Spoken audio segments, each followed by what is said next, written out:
Bonjour, bonsoir, bienvenue à tous et à toutes. Je suis content de vous retrouver. Aujourd'hui, on parle de santé masculine, on parle de prostate. C'est un sujet qui est important, c'est un sujet qui touche beaucoup d'hommes et j'ai l'immense bonheur de faire ce direct, de vous présenter ces contenus avec deux amis, deux collègues, les docteurs Daniel Perrault et Jessica Perrault-Bishop, la mère et la fille. Merci d'être là, vraiment.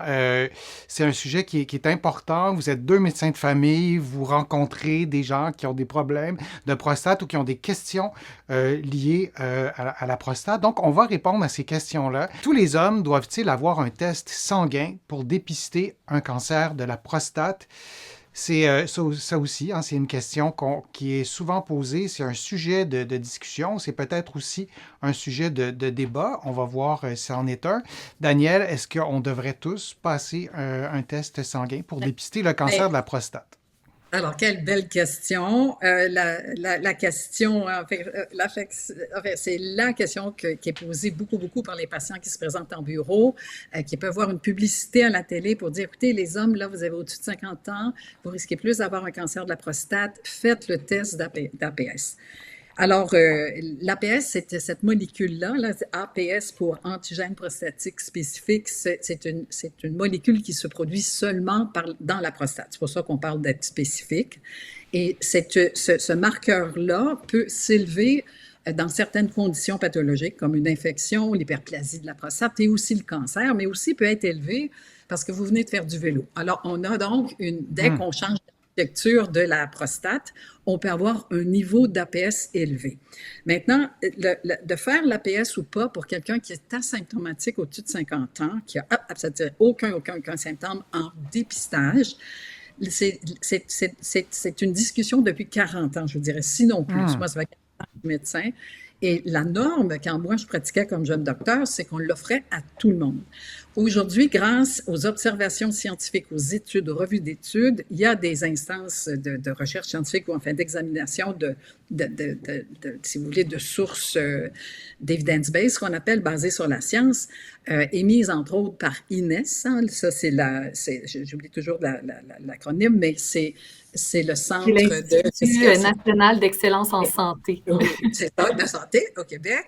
Et donc, la recommandation pour un médecin de famille ou même d'une DPS, c'est de dire, vous n'offrez pas le test de dépistage à vos patients. Alors que pour des associations d'urologues, ils peuvent arriver avec une proposition qui est, on va le proposer, mais on discute des pour et des contre.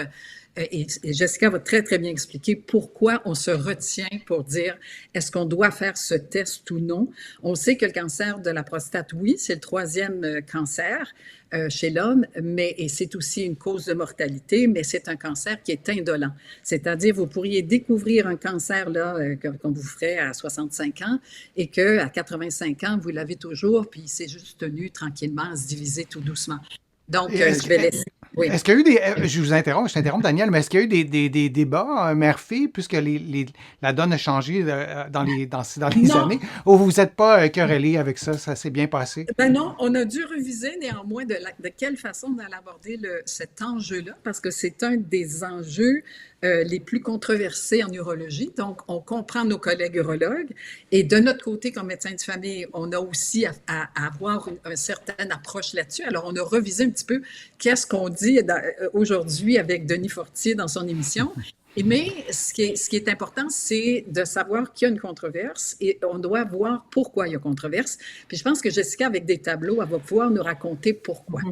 Et ce qui n'est pas une controverse, en tout cas, c'est que le cancer de la prostate, c'est un cancer qui est fréquent, qui n'est pas du tout rare, et c'est d'où l'enjeu aussi, d'où l'importance de l'enjeu, et peut-être aussi la sensibilité aussi de certains médecins, de certains patients. Donc, c'est un sujet qui est aussi délicat. On parle de cancer, et il y a plein de nouvelles données qui ont lieu, entre autres, qui ont été publiées, entre autres, Jessica, sur la pertinence des tests, des tableaux que tu vas nous présenter.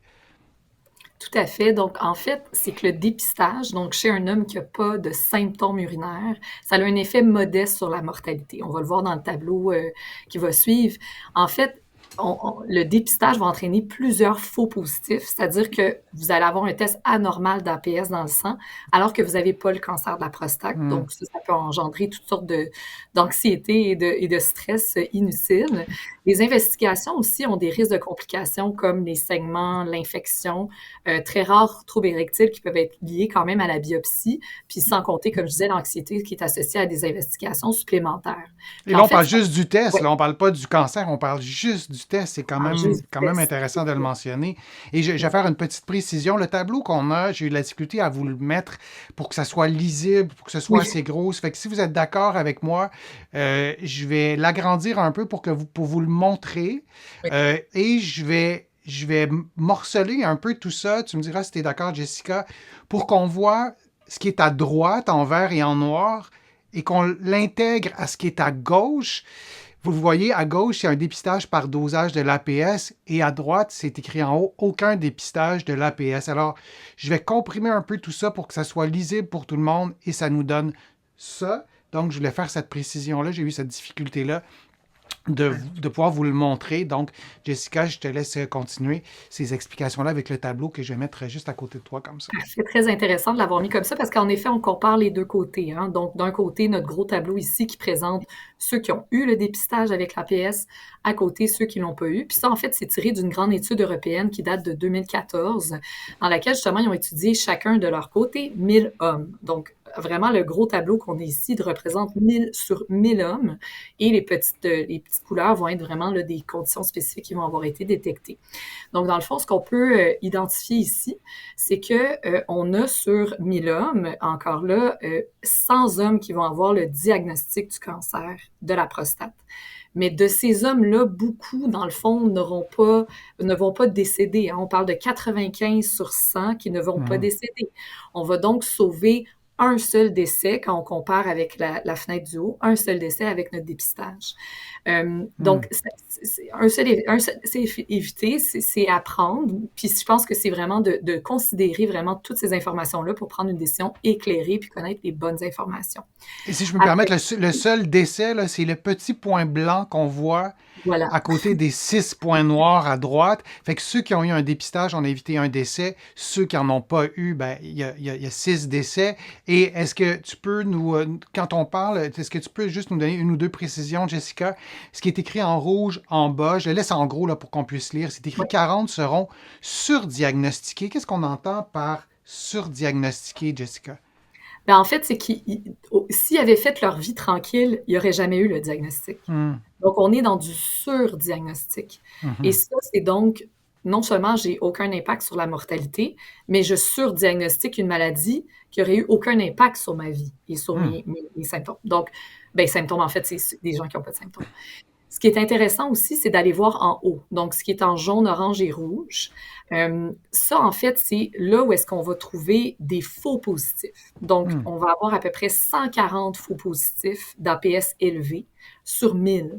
Ça veut dire que leur APS est élevé, mais ils n'ont pas la maladie. Et sur ces 140-là, 120 vont avoir une biopsie et 30 de ceux-là vont subir les complications d'une biopsie. mhm. Donc, c'est pour ça qu'il faut comprendre que c'est pas rien de faire un test de dépistage. Ça demande quand même, bon, des investigations qui, s'ils donnent certains résultats, demanderont certaines investigations qui peuvent entraîner toutes sortes de risques. Donc, il faut juste le savoir pour prendre une bonne décision pour soi. Puis ça, on s'entend, c'est pas, on va vous parler tantôt des facteurs de risque de cancer de la prostate. On parle pas de gens qui auraient, par exemple, des facteurs de risque familiaux très importants. Là, on parle vraiment de gens, tu sais, vraiment la population générale. Est-ce que ça vaut la peine de dépister tout le monde? À ce moment-ci, avec cette étude-là, puis basée sur l'INES aussi, ça ne nous est pas recommandé. Par contre, le patient qui veut en parler avec nous, on est disponible, on peut vous donner de l'information, puis vous pouvez prendre la décision pour vous-même si ça vous convient de faire le test ou pas. Et je répète, hein, c'est des gens, à moins, corrige-moi si je me trompe, mais c'est des hommes qui n'avaient pas de symptômes, c'est Il n'y a ça? pas de symptômes. Exactement. Cette nuance-là, elle est importante parce que Tout à si fait. vous allez voir votre médecin avec des symptômes et vous pensez à ce tableau-là, ben le tableau ne s'applique pas, à moins que je me trompe, vous me corrigez, c'est C'est ça. des hommes qui n'avaient pas de symptômes. C'est ça, Daniel? C'est ça. Absolument. D'ac- C'est la D'accord. grande distinction. Oui. OK. Je pose la question parce que des fois, moi, je veux être sûr que j'ai bien compris. Oui. Pour moi, parce que ça me concerne quand même un peu, n'est-ce pas? Entre nous trois, je suis peut-être celui le plus directement concerné. Fait que je voulais être sûr d'avoir bien compris. Et c'est important, tu le disais, d'en discuter avec son médecin. C'est aussi du cas par cas, n'est-ce pas? Tout à fait. Puis, il faut pas oublier que, bon, en tout cas, moi, petit aparté, parce que dans mon quotidien, beaucoup d'hommes ont aussi une réticence à avoir un toucher rectal. C'est pas l'examen le plus agréable. Ça dure quelques secondes. Ça peut donner l'envie d'uriner, c'est inconfortable, mais c'est quelque chose qui est nécessaire. Donc, je peux pas juste doser. Je peux pas juste faire ma prise de sang, c'est plus Mhm. relax. Là, on doit faire l'examen, on n'a pas le choix. Donc, les deux doivent être mis ensemble pour avoir le plus d'informations sur qu'est-ce qui se passe là, avec la prostate. Je vous remercie vraiment beaucoup d'avoir été présent durant ces contenus qu'on vous a donnés. Merci aussi pour vos questions. Merci Jessica Perrault-Bishop. Merci Daniel Perrault de votre collaboration. C'est toujours un grand plaisir de travailler avec vous en amont. Donc, tout ce que vous n'avez pas vu, vous, durant la vidéo, qui ont été travaillés en amont, vous avez travaillé très fort pour préparer ces contenus-là. J'espère que vous porterez bien. J'espère que vous, en fait, pas j'espère, mais vos patients sont chanceux de vous avoir. Avez-vous un mot de la fin, Jessica, à nous dire par rapport à ton expérience, toi, Daniel aussi, par rapport à vos patients qui vous consultent pour des problèmes de prostate? Ben, en fait, moi, je dirais juste, soyez pas gênés d'en parler. Puis, il faut pas que ça devienne tabou de parler de votre prostate et de vos symptômes urinaires. C'est pas nécessairement normal d'avoir des symptômes, donc il faut en parler.